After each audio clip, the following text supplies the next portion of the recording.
वृंदावन में यमुना नदी पर शुक्रवार को एक बड़ा हादसा हो गया था, जिसमें 38 श्रद्धालुओं से भरी बोट पलट गई थी। दैनिक भास्कर की एक रिपोर्ट के अनुसार इस हादसे में पंजाब के ही 15 लोगों की मौत हो गई थी। अब इस हादसे को लेकर एक बड़ा अपडेट सामने आया है। दरअसल इस हादसे में लुधियाना जिले के जगराओं के रहने वाले ऋषभ हादसे के बाद से लापता हो गए थे। परिवार को उम्मीद थी कि वह सुरक्षित मिल जाएंगे, लेकिन यह इंतजार दर्दनाक अंत में बदल गया।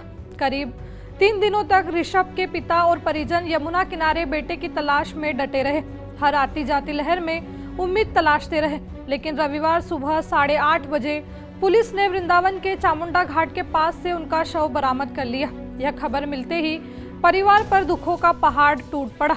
ऋषभ शर्मा सिर्फ एक आम युवक नहीं थे, बल्कि वे एक उभरते हुए क्रिकेटर थे, जिनके भीतर खेल के प्रति गहरा जुनून था। उन्होंने भारत के दिग्गज क्रिकेटर युवराज सिंह और कोच अमित उनियाल से ट्रेनिंग ली थी। उनके पिता उमेश शर्मा को अपने बेटे की प्रतिभा पर पूरा भरोसा था और उन्हें यकीन था कि एक दिन ऋषभ क्रिकेट की दुनिया में बड़ा नाम बनेंगे।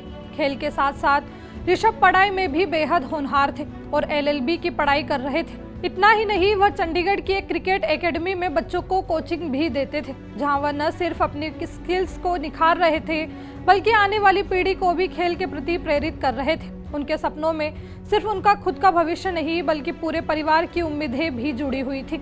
इस हादसे ने एक पिता के उन सपनों को भी हमेशा के लिए तोड़ दिया, जिन्हें उन्होंने वर्षों से संजोकर रखा था। 3 दिन तक यमुना किनारे बेटे का इंतजार करने वाले पिता उमेश शर्मा की आंखों के आंसू अब जैसे सूख चुके हैं। जिस बेटे को वह क्रिकेट के मैदान पर चमकते देखना चाहते थे, आज वही बेटा सफेद कफन में घर लौटा है। यह दृश्य किसी भी दिल को झकझोर कर देने वाला है। परिवार के लिए यह दुख और भी गहरा इसलिए है क्योंकि ऋषभ की मां उमा शर्मा पहले ही अपने भाई के निधन का सदमा झेल रही थी और अब बेटे की मौत ने उन्हें पूरी तरह से तोड़कर रख दिया है। पूरे परिवार का रो रो कर बुरा हाल है।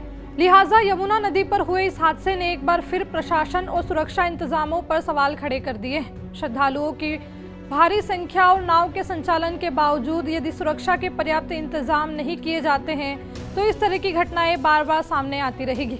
यह हादसा केवल एक परिवार की त्रासदी नहीं है, बल्कि यह एक चेतावनी भी है कि लापरवाही और अनदेखी की कीमत कई बार जिंदगी से चुकानी पड़ती है। ऋषभ शर्मा की कहानी अब एक ऐसे सपने की कहानी बन गई है जो अधूरा रह गया है।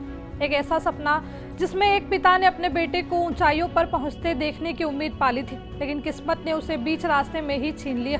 बहरहाल इस मामले से जुड़ा आगे जो भी अपडेट होगा हम आप तक पहुंचाते रहेंगे। मेरा नाम दीपिका है, देखते रहिए TV9।